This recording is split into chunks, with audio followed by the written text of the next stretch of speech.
I just wanted to make sure that you listeners are listening to the Drapedomaniac podcast on doayamedia.com. You are, right? Peace, family, and welcome to this edition of the Drapedomaniac podcast. I'm Ayapo Yapa, the HDIC, that is the head Drapedomaniac in charge. And I'm here with my lovely wife. I don't know why there's always like this big pause, because you know I'm gonna pause so that you can say that. And I'm thinking that you're just gonna go on and say it, because you see there's always a big pause, so maybe you can just go on and say, I'm here with Angela. And I can say hi, or we can do something different. But regardless of how we're here, we are here to have conversations on how to get off this plantation. Okay, for this Drapedomaniac podcast, I wanted to talk about basically what I'm always talking about, what we're always talking about, is how to separate, how to get off the plantation. But I did want to introduce back into the conversation what you said to me a long time ago that set me on a whole different road. Because when I first started my YouTube channel, it was supposed to be aimed toward reparations and so on and so forth. And my foundational premise when I first started out was that black people wanted to be off the plantation, that we wanted to separate from this system. And one day, Angela said something, and she pretty much it totally shifted my paradigm on it because of the truth of what she said. She actually put it in the form of a question when she said, what makes you think that our people want to get out of here, or to get off, to get out of this situation? And that changed everything for me. You could actually see the progression in my YouTube channel, because my messaging changed, because I started realizing that it was true that our people really don't want to get off. To me, it's kind of like a person who's in an abusive relationship. They don't want to get away from the abuser. They want the abuser to change. And that's the problem that we're faced with, is that we're wanting the abuser to change without accepting that the abuser either cannot or will not ever change. So the only option is to really get away. So I wanted to talk about that a little bit, but also to discuss what we have done personally in our own lives to separate. And I think Angela has done more work than I have, because I just it wasn't all that long ago. When I say all that long ago, at my age, I'm saying 10 to 15 years is not that long. So when you just now start really coming into your quote unquote consciousness and understanding of who and what you are in the context of this society, this system,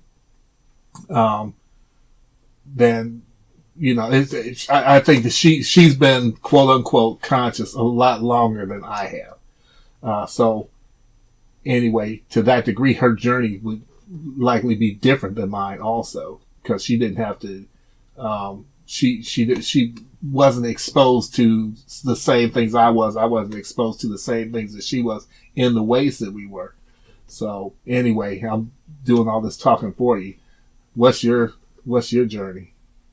I don't know what my journey is, but back when you said in terms of one, I feel like just to emphasize that people who are in different types of abusive relationships, it's not a monolith.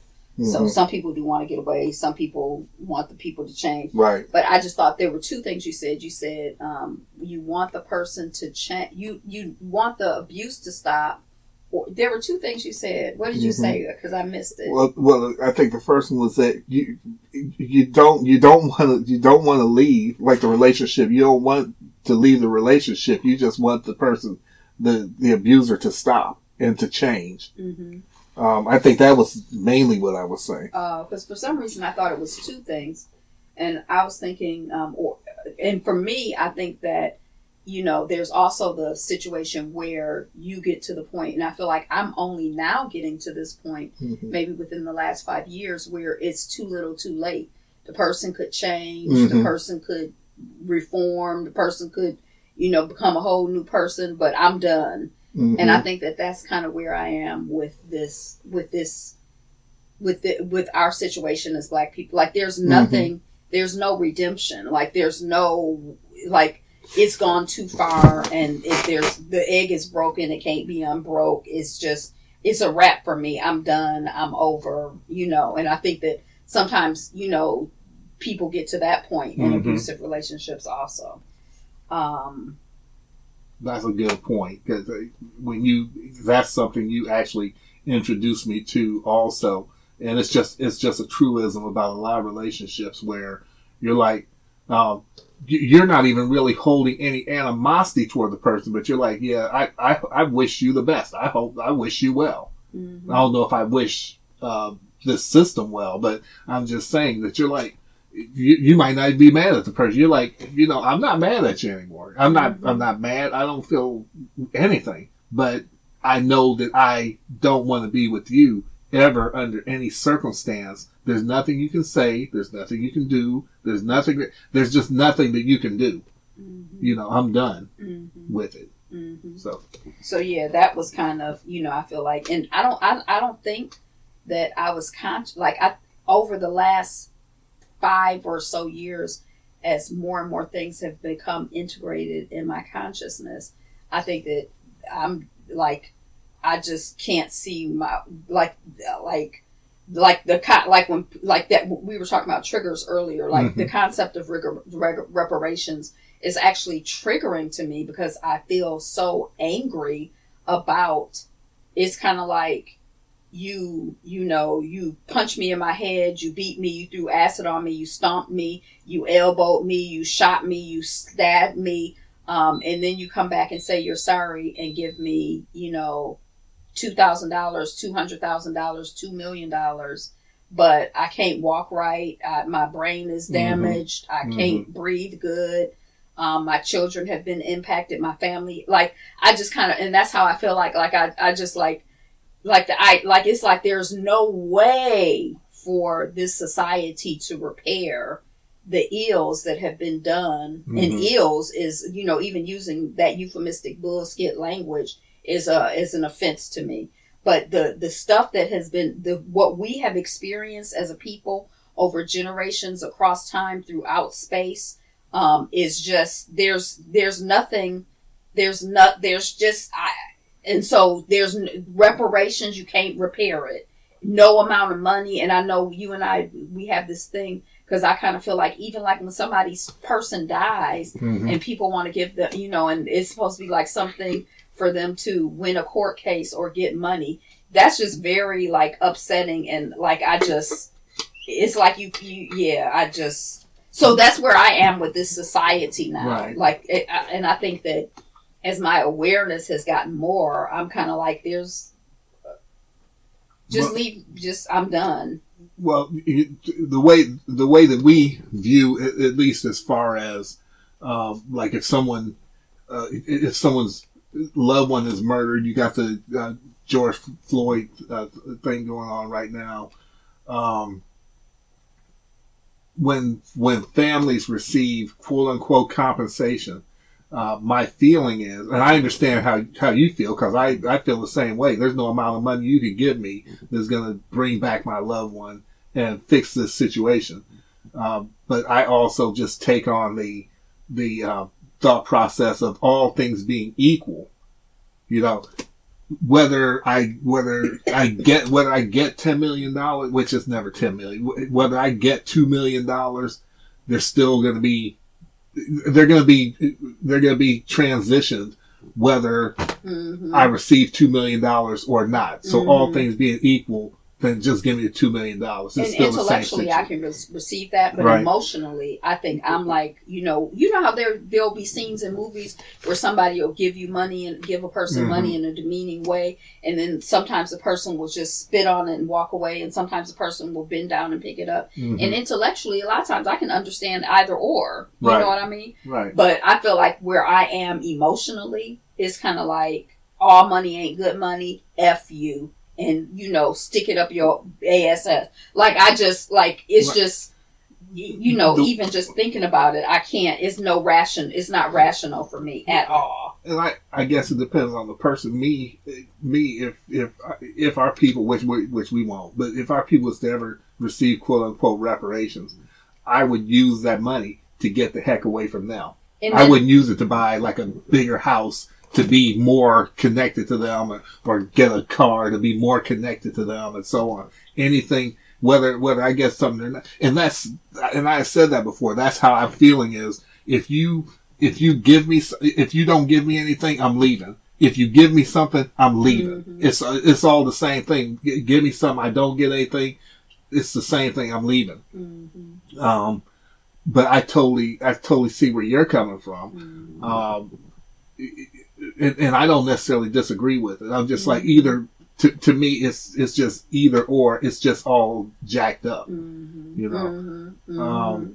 But that said, when I hear so many discussions, and they're just about, we want to be treated right, and we want to be treated as equals, and we want to have our place in this society and all that. No, I want to get the heck away from here, because like we just said a couple minutes ago, there's nothing you can do that's going to ever make me want to be around you. Mhm. You know, well, we're rehabilitating. I'm going to AA. I'm going to counseling. Okay, good. I hope that things go well for you in your next relationship. But I'm out of here. Mhm. And then You know. for me, with this society, I feel like they ain't even in AA. They ain't even. Not only are they Right. not in AA, they ain't even saying they in AA. They ain't Right. even saying they in counseling. But that's a whole nother thing. So initially, it seems like the subject has changed, because initially when you mentioned it, I thought it was things that get in the way of getting away. Go to that. That's actually the meat of it, is what gets in the way of it, and what strategies, or what did we do, or what was part of our journey, or just the whole thing of what may have been some obstacles, Mm-hmm. and how we overcame them, or have we yet, do we still have yet to overcome? Mm-hmm. And I think that we're all working I shouldn't say we're all working, but I think those of us who are consciously working are continue to have to pull stuff out that we discover and see that's some bullshit that needs to come out, that need to go away, that need to be, this in there deep, and we got to pull it out and let it go. Or, so, I guess I just feel like, and I know it's redundant for me, because I feel like when I feel good about myself, and when I think that I have value and I am important, and I love myself and I care about myself as an individual, that's going to extend to my family, my community, and my world. And so I feel like what keeps us here is somehow, I shouldn't say somehow, because I feel like there's a comprehensive, cohesive, aggressive systems in place to somehow make us feel less than, somehow make us feel that we ain't worth nothing, somehow make us feel that we deserve to be punished and we've done something wrong, whether it's religious, whether it's respectability politics. We don't in this book I'm reading on hair, one of the things that kind of comes up is this idea that there was this conversation that the Black Power movement just wanted Black people to get ahead based on being Black, and that the civil rights movement, or there was like a respectability arm that was like, we need to get ahead by showing them how hardworking we are, how diligent we are, how smart, how creative, how charming, whatever. Like, we're constantly, trying to woo them and show them, our value and our worth. So yeah, I just feel like when we don't know, because like I feel like when I feel good about myself, I don't have to say anything to you. Mm-hmm. I don't have to hold up. If I know I'm a man, I don't have to hold up a sign saying I am a man. Right. And if I'm holding up a sign to you, that's like I somehow have to prove it to you, and then you can reflect it back to me. Mm-hmm. If I know I'm beautiful, I don't have to walk around being like, black is beautiful, so that then you'll know it, and then you can reflect it back to me. No, I already know it, so it ain't. It's just it's in my. It's funny because that actually dovetails with what I was about to say, which is one of the things that helped me to get loose, or that I got loose of, was any need whatsoever for white approval. Mm-hmm. I do not. I don't need a white. I don't need a white person or a white organization or anything to validate me. Mm-hmm. I'm validated as a black man. I don't need your validation. Mm-hmm. It's fun. It's not funny, but it's interesting just to watch.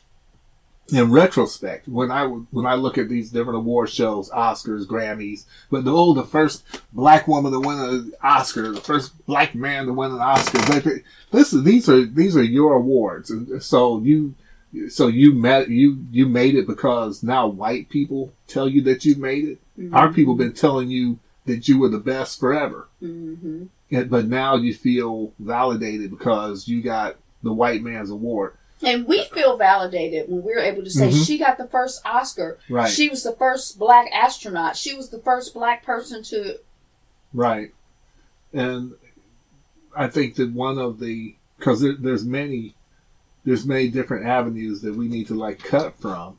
And I think that's one of them, is this feeling like, what they say, white people's ice is colder. Mm-hmm. Feeling like we somehow need to be validated by them or be in their spaces or whatever, mm-hmm. to be somebody. Shoot, I'm somebody when I'm around my people, and my people think well of me. They don't even need to think highly of me. Just think well of me because I'm a viable member of the community. Mm-hmm. That's one of the places that I got loose from in my journey. Mm. Was something else for you. See, but you already kind of almost grew up like that. So I feel like I grew up. I feel like I had a lot growing up that I still draw on now. I'm very conscious and aware and grateful for a lot of what I was exposed to growing up. Mm-hmm. But I feel like I was still, there's still a lot that I was exposed to growing up that is not, is not helpful. Mm-hmm. So, for example, when I was in the 5th grade, my mom cut my hair off because she thought I would look cute with a fro. You look so cute with a fro. Mm-hmm. And I didn't. So she felt that way, and she expressed it, and she cut my hair off and thought it was cute. But my experience of, already being, black and skinny, dark skin and skinny, and now, I already had nappy hair, and now I have no hair, I have short hair, I'm bald headed. It was kind of like, oh my God, the trauma and, mm-hmm. Having to deal with, society and people, that was kind of a lot. It was a whole process for me it was a process for me to get a perm. Mm-hmm. I begged and pleaded, and I wanted a perm so bad. I wanted a perm so bad. And finally, one of my mother's friends was a therapist, and I asked her to mediate. And my mother was so impressed that I had taken the initiative to ask her to mediate that, she allowed, we had the mediation, and, mm-hmm. She allowed me to get a perm. And, oh my gosh, it was just like, just so wonderful. And I bet you my mother was just like, I can imagine how disturbing and upsetting and disappointing that would be, mm-hmm. to feel like she had done all of this work, so that I would feel good about who I was, mm-hmm. and feel comfortable with who I was. And then, for me to beg her, to spend money to mutilate myself. Yeah. I remember when we was just talking about it, when I was a teenager and I was letting my soul glow and had on them chemicals in my hair. And we was already, I didn't have a lot of clothes and stuff when I was growing up. And the clothes I did have that were nice had greasy collars all the time. So all this doggone spraying all this activator in my hair all the time. And now, shoot. But anyway. How did your parents feel about it? I don't, to be honest, they didn't, anything. yeah, they didn't seem to think of it one way or another. Or the other. My Did your mom was always have like talking about how good I thought I looked. But, Did your mom and dad have straightened hair or texturizers? Or? No, not at all. But mom did used to like put the hot comb on my sister's hair. Did all of your sisters have the same texture of hair? I don't really know enough about it. To me, it was all the same, but I wasn't the one sitting there combing it and working with it.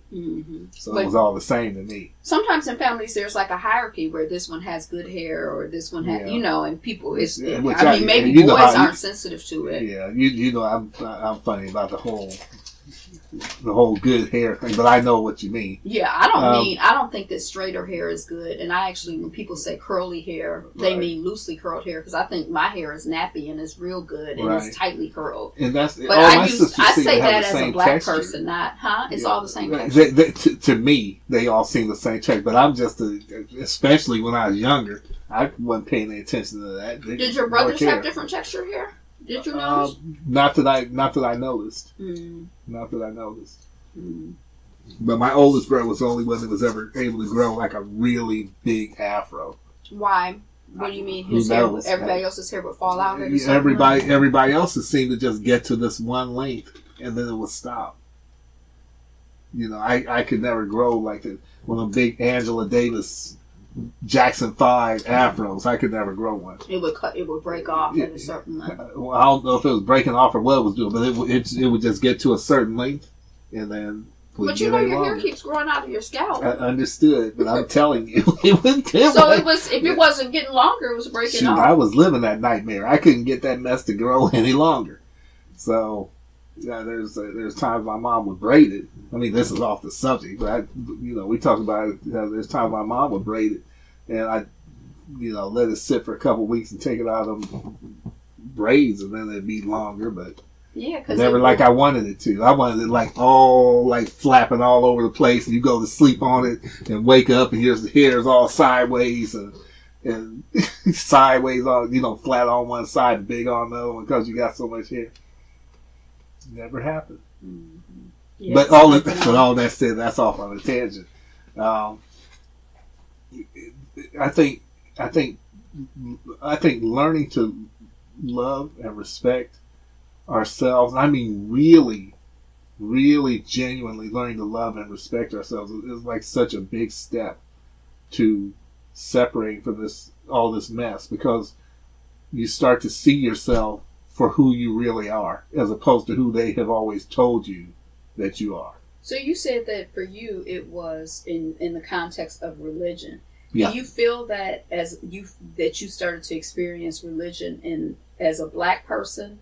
Or do you feel that you just were loving and respecting yourself and your opinion and your analysis more than someone else's opinion and analysis? Yeah, for me, the break from religion, the break from the church, was what caused me to start questioning a whole lot of different stuff. But I'm saying, what caused the break from the church? Was it that they felt that they were like, black people are cursed, and so you were like, wait, I can't be a part of this? No, that wasn't that. That wasn't the it interpretation of the Bible was one way, and you were seeing it another way, and you were arguing with the minister. I mean, what was the where was the love and respect of yourself that came that caused you to? That's what I'm saying. You're to me, the two things are necessarily related.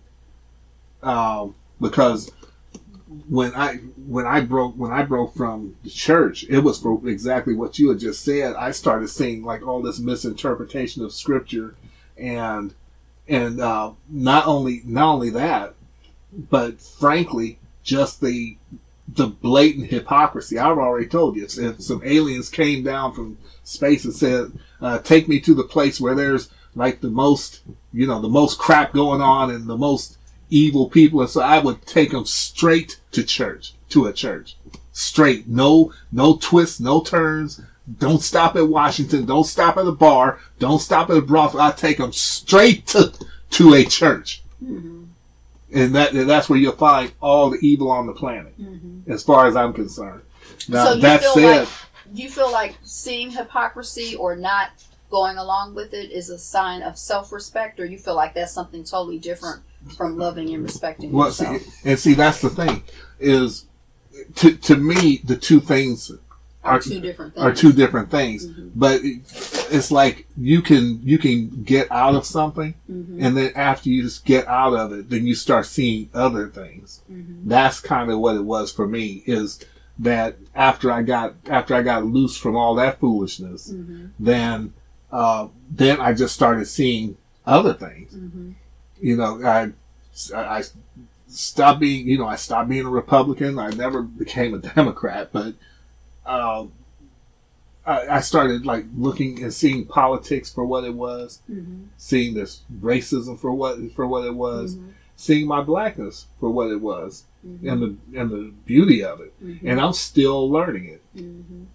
because as we talk about all the time, we're constantly bombarded by this stuff. So you just like constantly having to wrestle against it, mm-hmm. or fight against it, mm-hmm. more or less. Mm-hmm. When you say it, you mean anti-blackness. Yeah, anti-blackness.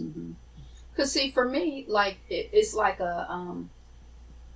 becoming a vegetarian was, it's kind of like, okay, well, this tastes good, but this is killing me. So am I going to honor and respect, what my taste in society, or mm-hmm. am I going to try to get on a path that is more wholesome, more natural, more, is mm-hmm. better for me, and in the long run. And so I feel like it was like it was a sign of me valuing myself, mm-hmm. That I started making certain decisions about what I ate, and mm-hmm. I think that same type of value of myself it started to show up in me perming not perming my hair. Mm-hmm.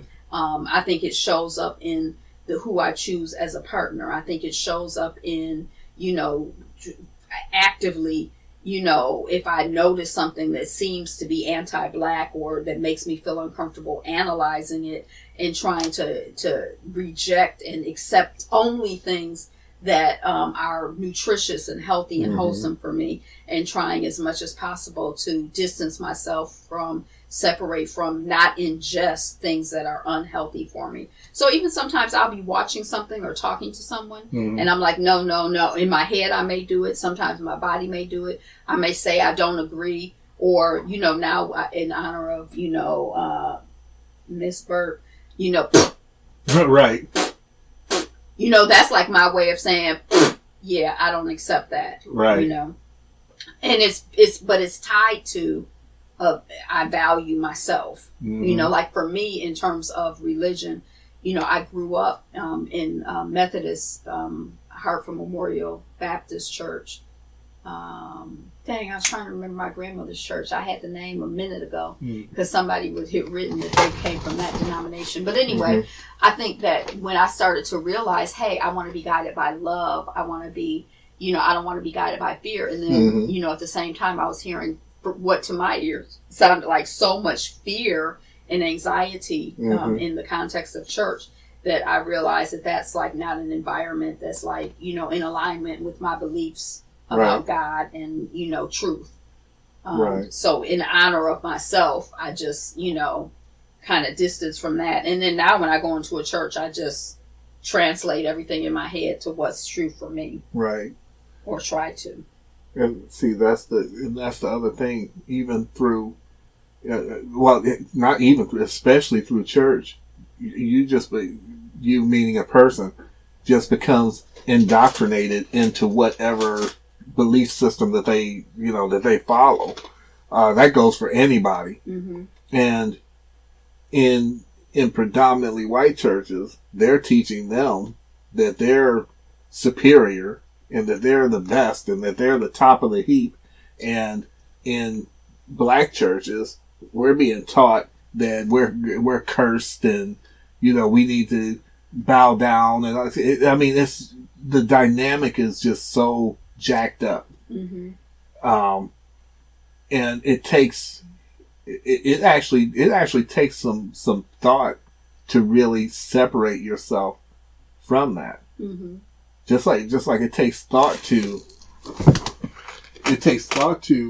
be able to see your people. I did a video that was basically asking black men, have you ever seen a black woman? Mm-hmm. And the point of it was that we've been so bombarded with this European standard of beauty and all that stuff, that are you able to actually even see a black woman the way that you would if unfiltered? Mm-hmm. Unfiltered. Mm-hmm. Are you able to look at yourself mm-hmm. unfiltered?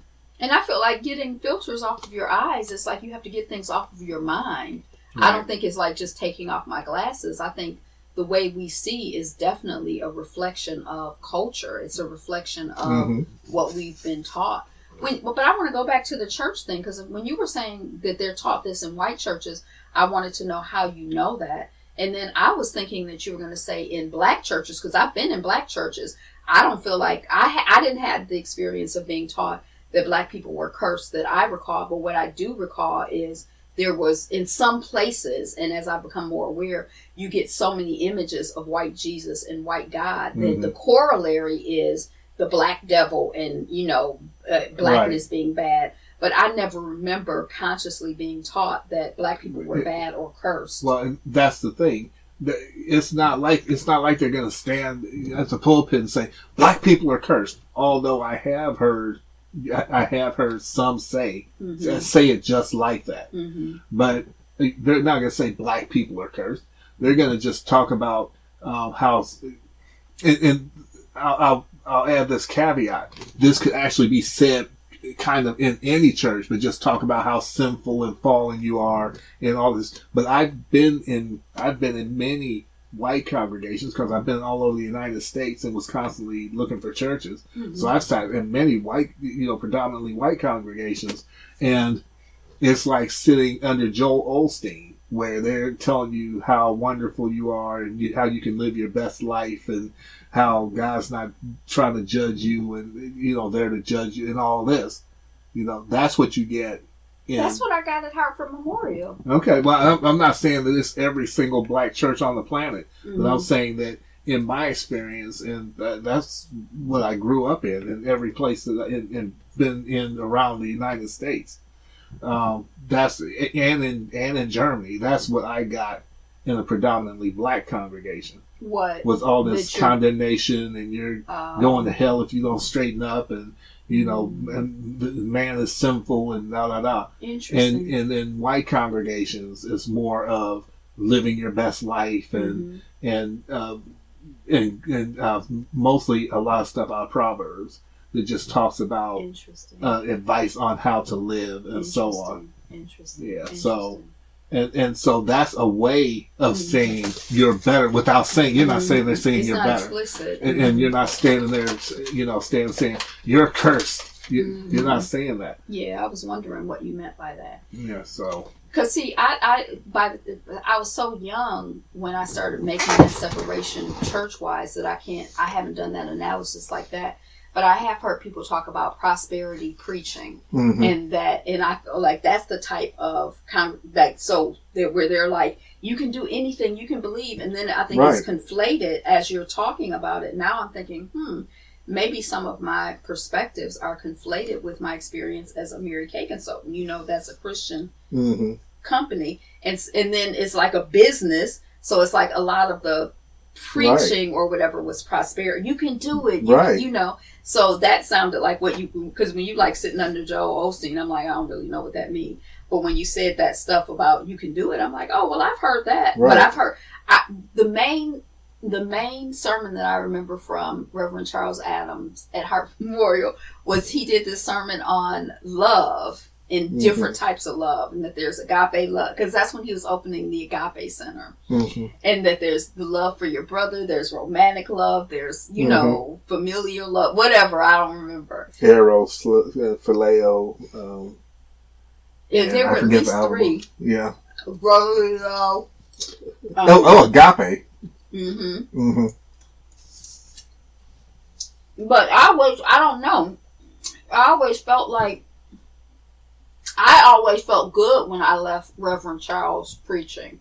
Now, maybe it's because I felt like he really did a good job of constructing a speech, and I admired that. So maybe I was missing what he was saying to being enthralled by how he was saying, how he was, and then how you build it, and then there's the rhythm, and then by the end, and then the doors of the brothers and sisters, the doors of the church are open. It was like I was just so fascinated. But honey, that's the black church. There's a joke about the black church where when you come out, they be like, "Oh, he sure did preach." Well, what did he preach on? I don't know, but he sure was preaching.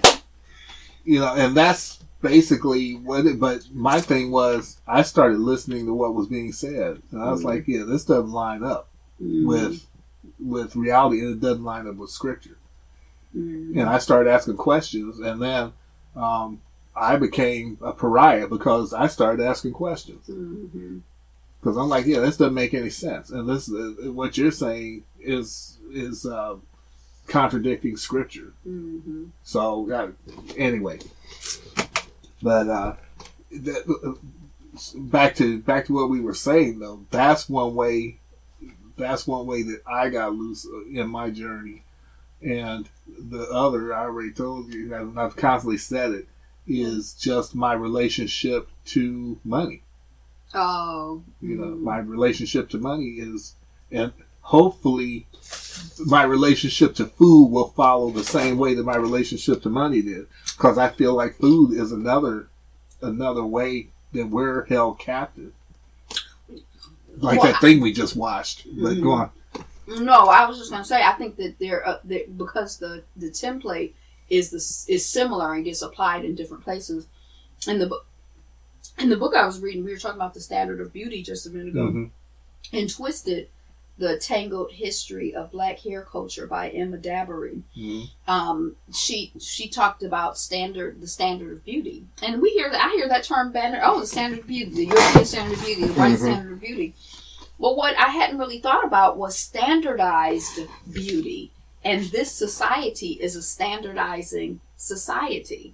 So if you get one movie that's popular in Hollywood, then all of the movies follow that same recipe. Right. Burger King, McDonald's, this is standardized food. The beauty is blonde hair, blue eyes, skinny, big titties, or whatever happens to be the beauty at the minute.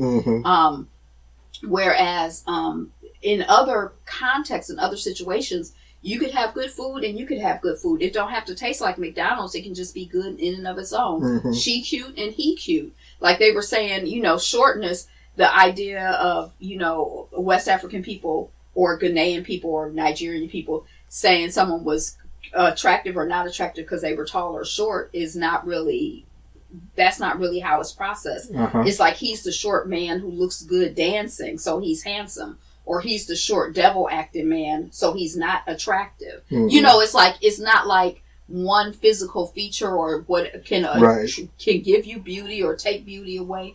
And beauty is not like this idea of the standard of beauty. I'm just processing it now, but I'm like, I think that's interesting because we're not cookie cutters. Every person is an individual in terms of everybody wants 2 houses. 2.5 children and white picket fence and this car and these material things is like this standardized idea of success, as opposed to, which I think is tied with money and capitalism, as opposed to each person is so different.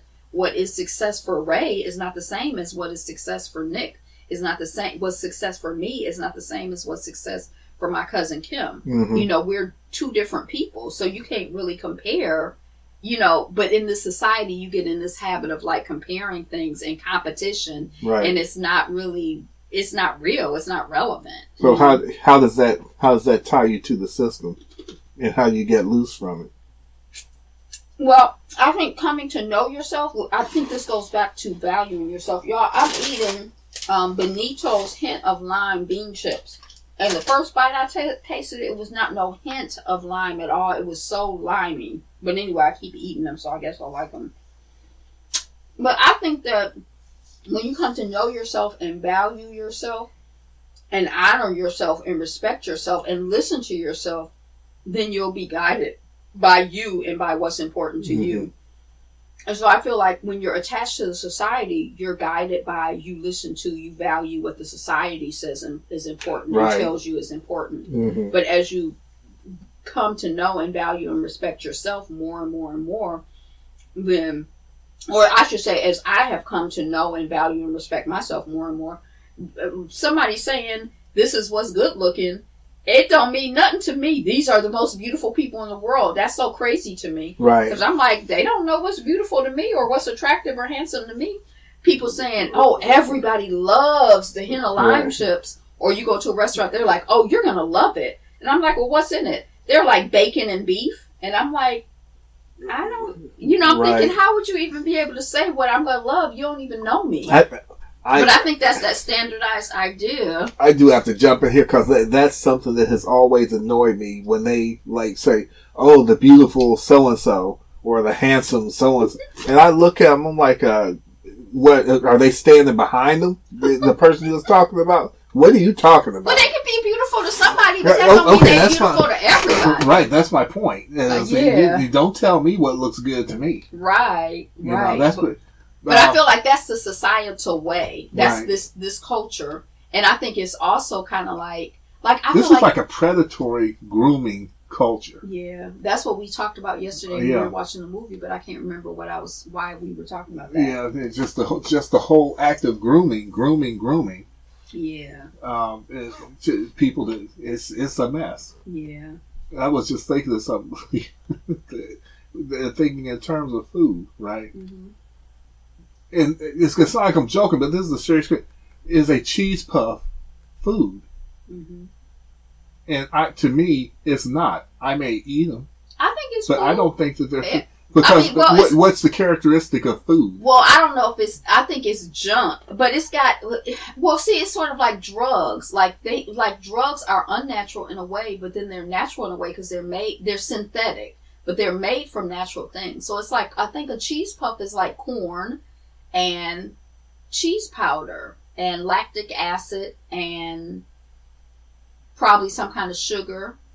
Right. I guess my whole thing is, I think when we talk about like McDonald's, Burger King, I'll say we call it food. Mm-hmm. But is it really food? Is one of the does food like have to have like mm-hmm. I'm just saying, for example, does it have to have like these 5 things, and without any one of them, it's not food. Right. And so if one of them it has to have some kind of nutritional value, then it's not food. Yeah. If that's the case, then I would submit that cheese puffs or a lot of this fast food, fast quote unquote food, is not food. Yeah. I mean, I can accept that. And see, I guess when I think of food, I think of stuff like if I could duplicate it in the kitchen, then I think that it's food. Mm-hmm. If I have to go to a laboratory, then I think it's probably not food. So like a burger, like just taking beef and grinding up the meat and the fat and then frying it, I can understand how that happens. Pink sludge or pink slime, on the other hand, is a much more I mean, maybe if I paid attention, I could understand how it happens, but it seems like there's so much more involved with it that I couldn't really replicate that in my kitchen. Right. Tempeh, or not tempeh, but seitan. I know how to knead the flour and add beans or whatever to it and make something that look like so it's like when I buy seitan or seitan or whatever it's called, I understand it conceptually. But when I buy those new burgers that are out that seem really meaty, and then I look at the ingredients, I don't understand how they come together. Mm-hmm. Now, before I ever worked with seitan, I never would eat seitan or seitan. Mm-hmm. Now I feel weird saying it because I feel we talk about seitan, religion. But once I worked with it and I understood it, I'm like, oh, I know I get how you get this texture or this happens or that happens. It made sense to me. So Yeah, and Well, even yeah. Well, I told you about those Jelly Bellies that when they made those Harry Potter Jelly Bellies, and they were in flavors like dirt, vomit. Let's see, dirt, vomit, and some kind of garbage or what. And they had like all these, and people who were brave enough to eat it. I wouldn't eat any of them. Even though I'm the one that bought them, I challenged other people to eat them. And when they ate them, they said, "Yeah, this tastes like vomit." That's disgusting. Or this tastes like, this tastes like dirt.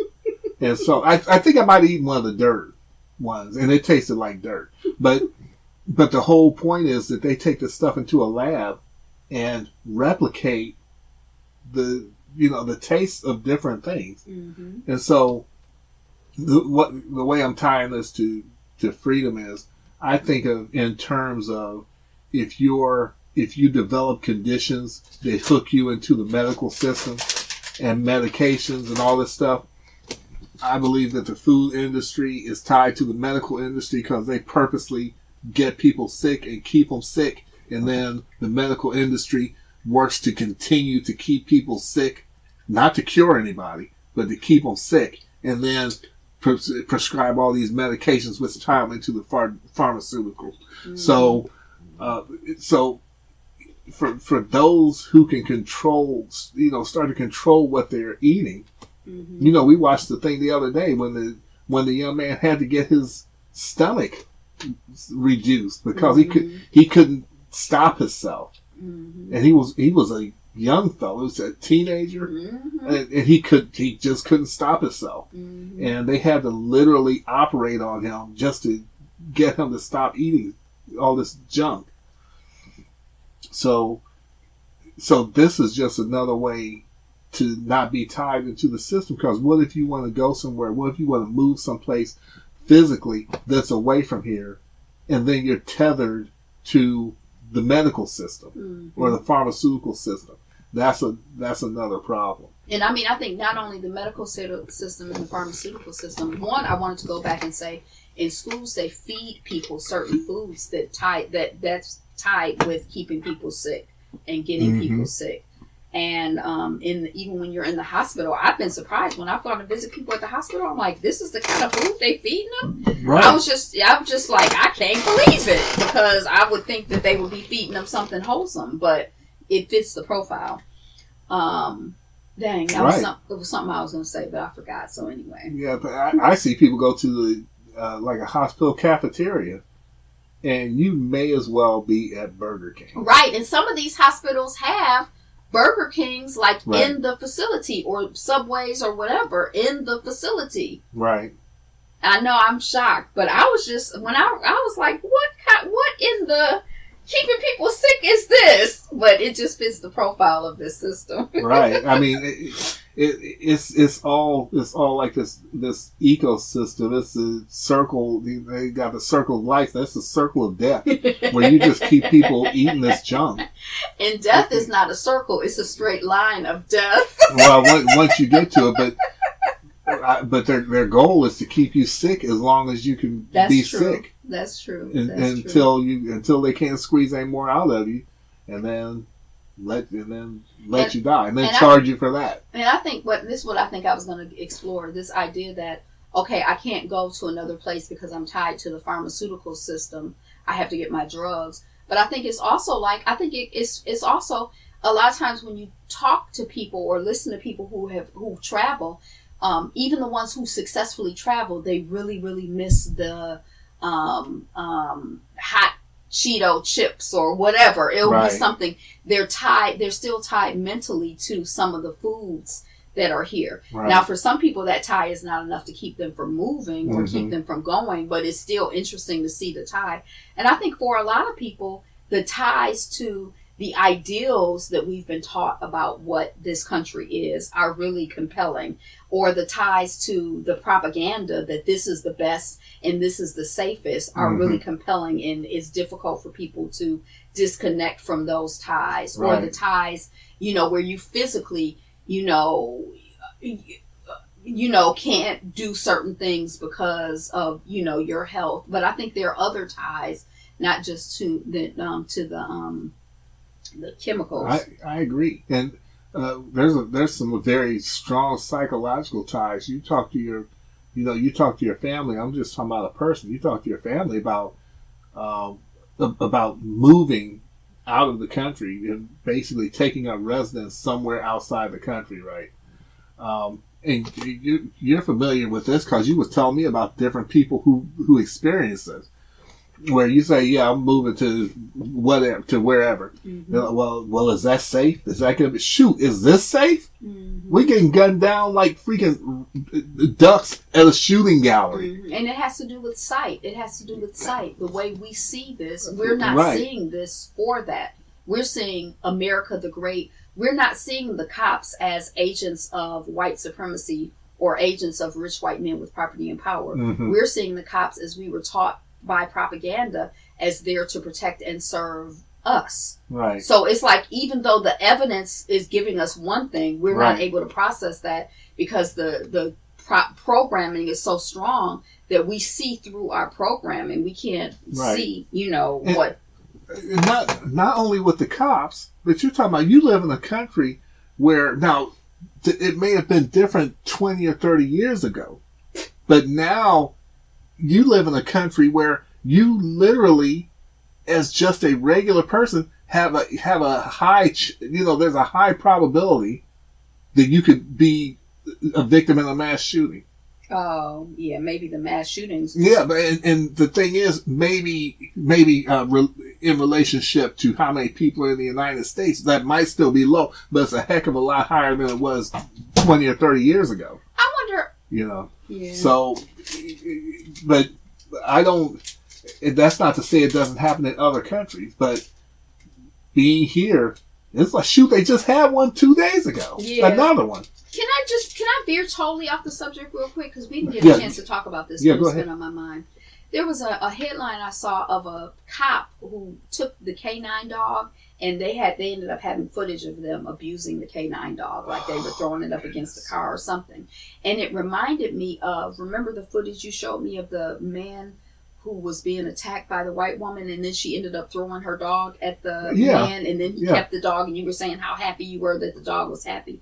But I was just thinking about this idea. I was wondering, it made me kind of curious that I have this impression in my head that, oh, these people care so much about their animals. But then when we talk about the food industry and how animals are treated, Right. and then I saw that footage and this footage, I'm like, I wonder if that's propaganda or is it actually true? Right. Maybe I've been they're telling you just- about that YouTube thing that I came across where you got these people killing these animals, and they're just like, Oh, they're you mean hunters. Yeah, and they're killing these animals, and they're talking about it literally as if these animals did something to them. Mm-hmm. I'm like, it's. But I'm just grotesque. entertaining the idea that even this propaganda that the whites love their pets so much and they so good to their pets.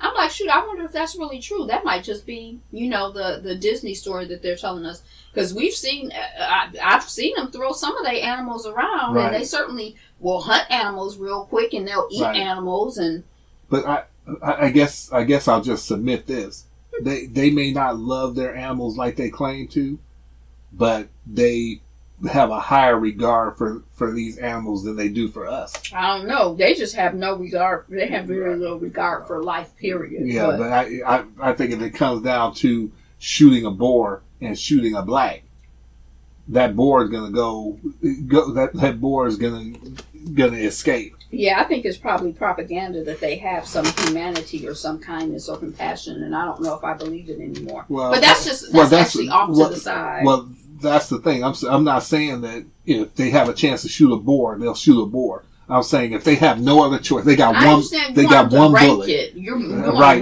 I'm You're ranking saying- it. And I'm saying they have one bullet, and they can use it on that boar, use it on a brother or sister. That boar is gonna go walking off. Right. I'm not necessarily ranking. I'm just exploring the idea that sometimes there are these myths that are created to Sure. create an impression. And now I'm wondering, I wonder if that's a myth that's created. Because It probably is. right. Well, I don't know, but anyway, that's off the subject. Are we finished? Yeah, we just about finished. So the main thing to me is just value yourself. Mm-hmm. love your, and I shouldn't say just value yourself, because that's like I'm always saying, people are like, just go to the store and just get some self-esteem. Right. It's 25 cents. You can get it right at the corner. Yeah, what does that mean? Yeah, right. Right. Just value yourself. Just love yourself. Shoot, stop hating yourself. Love yourself.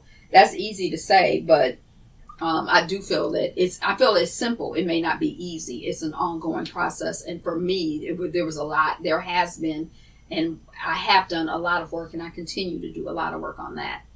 And, whenever I see any sign of,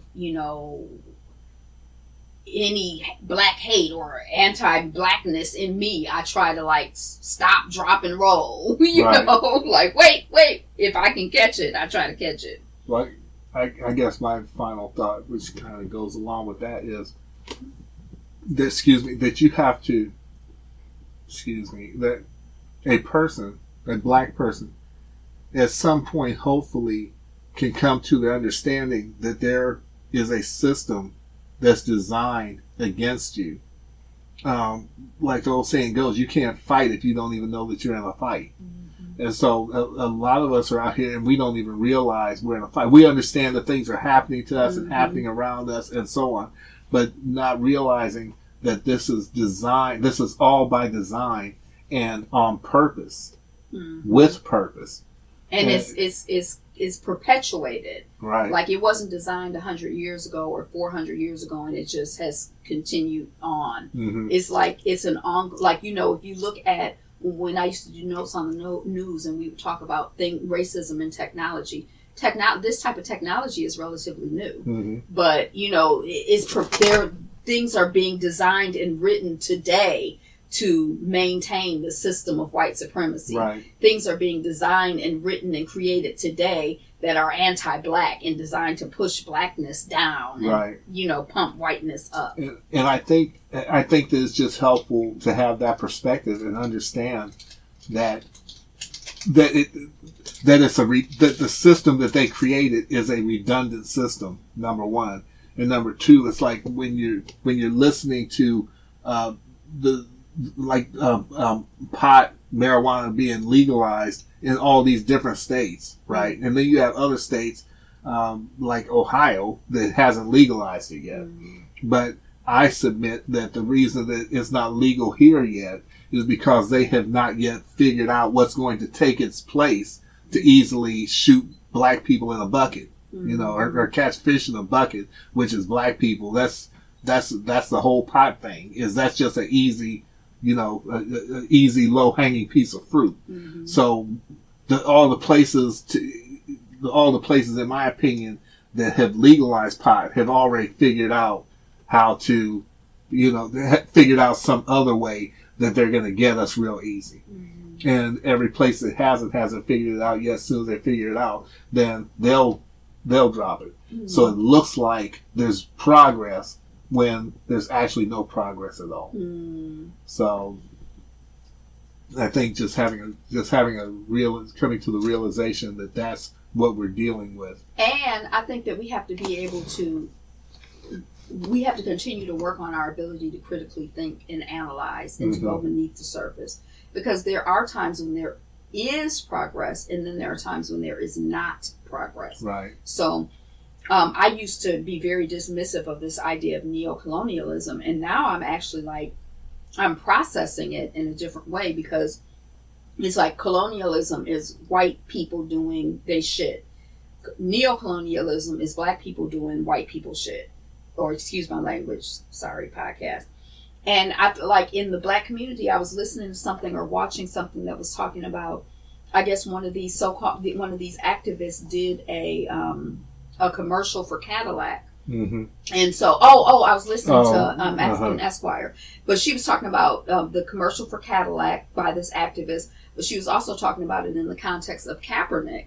And also, even if we look at that that documentary we watched where Coke is sponsoring these things for, how capitalism is tied into, and how selling things are tied into, and so when you look at things, you're like, oh, it's good, it's helping the children. Oh, it's good, it's helping black people. oh, it's a black face on it. Right. But the agenda, when you look beneath the surface, the agenda is anti-human, it's anti-truth, it's anti-good. Right. And it's hierarchical, and it's some bullshit, and it's supporting rich white people with rich white men with property and power, maintaining that property and power. So no matter what face is on it, Well, that's the thing. you know, but if it is progressive, there are things that are progressive. No things are progressive. But that's the thing. When you talk about using critical thinking in different things, that's exactly what we have to do and dig beneath the surface, because every single time they show some white person that got caught in blackface, they're all over the internet. They're getting canceled. They're getting dogged out. They're getting dragged. They were in blackface, without understanding and realizing that Coca-Cola is in blackface. Mm-hmm. Biden's administration is in blackface. Mm-hmm. All these other things are in blackface. Use that same, have that same energy Mm-hmm. toward that also, because that is just as much blackface as these white people Mm-hmm. on these lower levels who's putting this up. You got That's what neocolonialism is. half freaking Biden's cabinet is black, Mm-hmm. but for all intents and purposes, every policy that they have is white. Is supporting white hierarchy. So that's just the government in blackface. That's what Obama was a freaking government in blackface. Right. So that's what and I feel like that's another thing where we're like, oh, just develop your critical thinking skills. Oh, just reach beneath the surface. Mm-hmm. Oh, just get some self-esteem. I think that, we as a community, I used to teach I used to teach critical thinking classes, Mm-hmm. and I had a little textbook I used to use, or a little book I used to use on critical thinking. But I feel like we need to get books on critical thinking. We need to talk to each other, and that's why sometimes dig deeper.